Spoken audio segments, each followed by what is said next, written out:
ọmọ yìí torí mi mọ̀ kó máa sọ̀rọ̀ ẹ̀ láti pè mí jáde.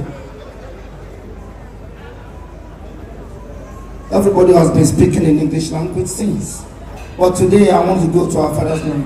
Ìlàrí Yorùbá ni màá sọ. Tọ́pẹ́ Àlàbí ó kú oríire mi. Ìyanu àti àìròtẹ́lẹ̀ méjì ló ṣẹlẹ̀ bí. Àkọ́kọ́, ọkọ ẹ̀ fún ẹ ní mọ́tò, kò sí ṣe ẹ̀yìn mi, ojú mi nù. Ẹ pàtẹ́wọ́ fún Jésù. Ìgbà tí àwọn méjèèjì Àlàbí, àná mi, àbúrò mi ní Tọ́pẹ́, kọ́lọ̀ máa fi kópa ẹ̀kọ́ túbọ̀ dàgbà jù báyìí lọ. Ìgbà tí wọ́n fẹ́ sopọ̀ gẹ́gẹ́ bí ọkọ àtaya, wọ́n fi stáyò àyá mọ́tò mi. Mọ́tò tí mò ń sọ yìí V-boot ni. Ọlọ́ládé Mr. Money ni mo fi ṣe plate number.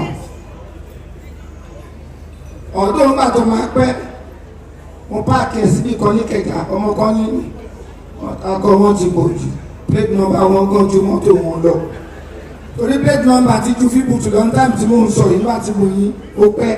Kò tí gbà tí Tọ́pẹ́ wá já láti fi ṣe wedding, tọ́wọ́ bá mi lé mi lábẹ́ òkúta.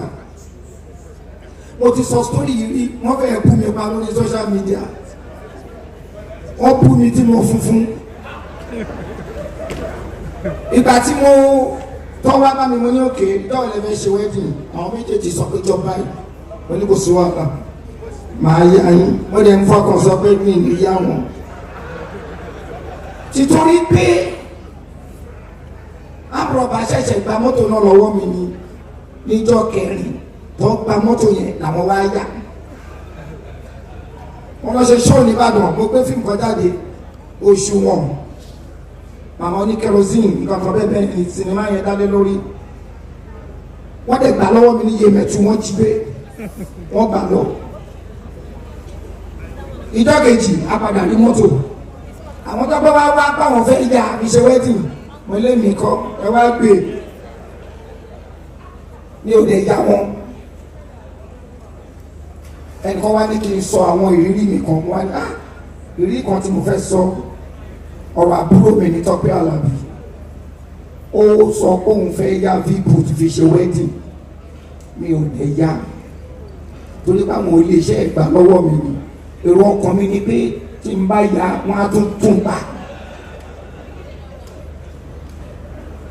Mo ní but today mọ́tò tí Ọlọ́run ti fún Tọ́pẹ́ Àlàbí tó ti rà fún ní òun ṣẹgbẹ́ ní onírú ẹ̀. Jókòó rẹ̀ mo mọ̀. Mo ní ẹ̀wọ̀ ilé ayé. Ọ̀tọ́rí pé ọ̀pọ̀ ló kọ̀ lórí social media. Ẹni tó bá gbọ́n ó yẹ kó mọ̀ wípé mo ń give testimony láti fi ṣe message fún everybody. Èmi ni mo ní mọ́tò, èmi dẹ̀ ni mo wà ní tọ́tọ́ gbà. Tẹ́lẹ̀ fún mi láìsọ̀ránс pé tí bá yá àyàn wọ́n á gbà lọ́wọ́ ẹ̀. Ṣé bí mi ní ọkọ tí mo ní ni wọ́n gbà lọ́wọ́ ẹ̀? Kí ni wọ́n bá ká? Tí mi ò lè yá àbúrò mi kó fi ṣe wedding. See today, bí mo ti ń jà màlà ń bẹ̀rẹ̀ ní ọkọ ẹ̀ tó ti fún ní àná ẹ̀dá mọ́tò. Àtẹ̀wọ́ fún Jésù. Ní ìtọ́ jẹ́ pé tí o bá rò pé o ní nǹkan, mi regret pé mo ṣe bẹ́ẹ̀ o. I'm a human being. Èèyàn ẹlẹ́ran ara ni mí. Wọ́n lè ṣẹ̀ṣẹ̀ jí mọ́tò mi gbé ni. Mi ìdẹ̀ mo lè sọ pé mi ní yá kọ́ bá má tún lọ jí gbé lọ́wọ́ ẹ̀. Yes, èèyàn ni mí náà. Èèyàn tí mo dé yẹn wá jẹ́ pé mẹ́sẹ̀jì yẹn ó bá ìwọ tí ò tí ṣerú ẹ̀ pé don't do that. Tó bá dọ̀la o lè sọ. Tó bá jẹ́ pé wọn ò jí mọ́tò mi gbé nínú ẹni tó generous nínú iṣẹ́ yìí, mi ò lè mú number 5, Bello number 1 ni ó lè fojú ẹ̀tọ́ rẹ̀.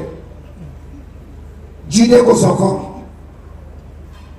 ó lè fojú ẹ̀tọ́ rẹ̀. À ń délé ojúlé ẹni tó máa pìtì nínú ká tó fi kọ́ tọrẹ kò tí ì sí àtọkùnrin àtobìnrin èmi ni mo sọ bẹ́ẹ̀ ṣe kó kúnlẹ̀ ni mo sọ yìí ṣùgbọ́n mi ò fún Tọ́pẹ́ ní Jordan wí torí pé ṣẹlẹ̀ sí mi wọ́n ṣe ìtì mọ́tò gbé mi it wasn't that pé mo láhùn mo wá dájú àbúrò mi no ṣùgbọ́n mo ń dá màlá bẹ́yẹn sẹ́ lẹ́yìn gbogbo mọ́tò tó tún ti ní ọkọ̀ ẹ̀ tún fún ní tuntun mi àníkẹ́ pàtẹ́wọ́ fún Jésù ẹni táyà mi tí àánú mi ṣe lẹ́nu òní Fẹ́mi Adébáyọ̀ praise the Lord mo ń kó báyìí wà á dé lọrin wà á jí sòrò ó ṣe sùúrù ẹnu praise the Lord bẹ́ẹ̀ lọ ní odi Christian bẹ́ẹ̀ wà á explain táyà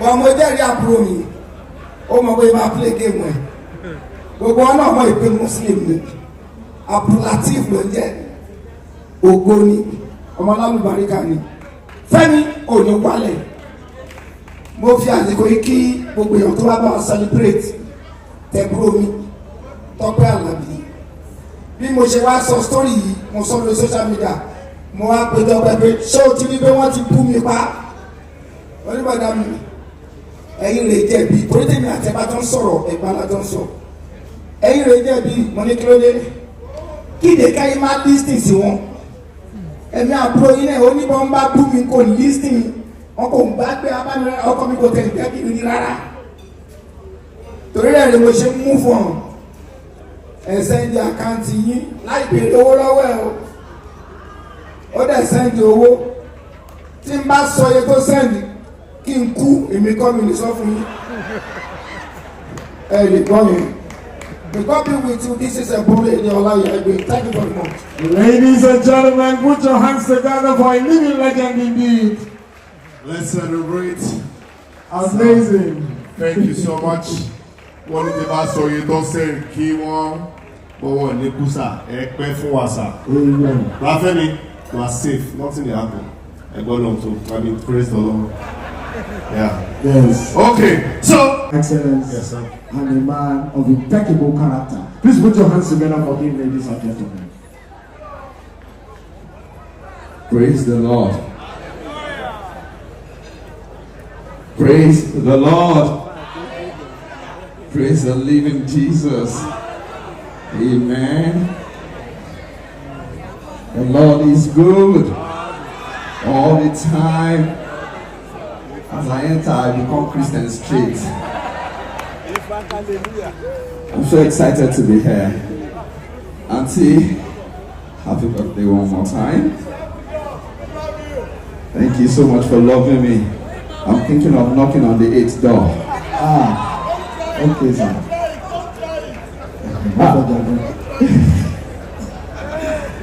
Auntie, thank you so much. Well, I've got a lot to say about her, but I'm going to say little.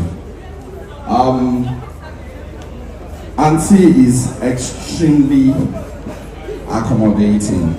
She listens to, especially the youth, the young ones. She listens and she's ready to offer advices at any time. Alright, that is one unique thing about her. And what I see in her makes me believe that Christianity as a religion is beautiful. Trust me.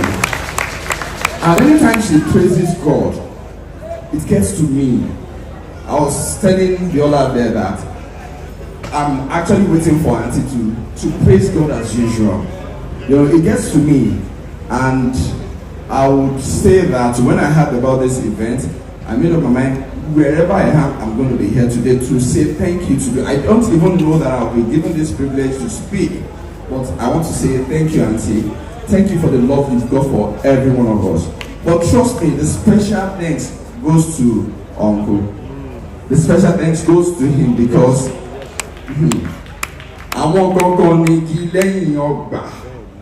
believe me. And I want to say thank you, sir. Thank you for loving her. Thank you for loving us. Thank you for allowing God to speak through you. Thank you for passing wonderful messages through your ministry. God bless you. On behalf of all theater art practitioners, I want to say thank you. We love you, Auntie. You were from us, and you are now here. We're proud of you. God bless you, man. Thank you. Thank you very much, ladies and gentlemen. Put your hand together for Rafemi Adebayo. We celebrate you. God bless you. No, she wants to greet you. She wants to greet you. Okay, yes. And now, ladies and gentlemen, I want to,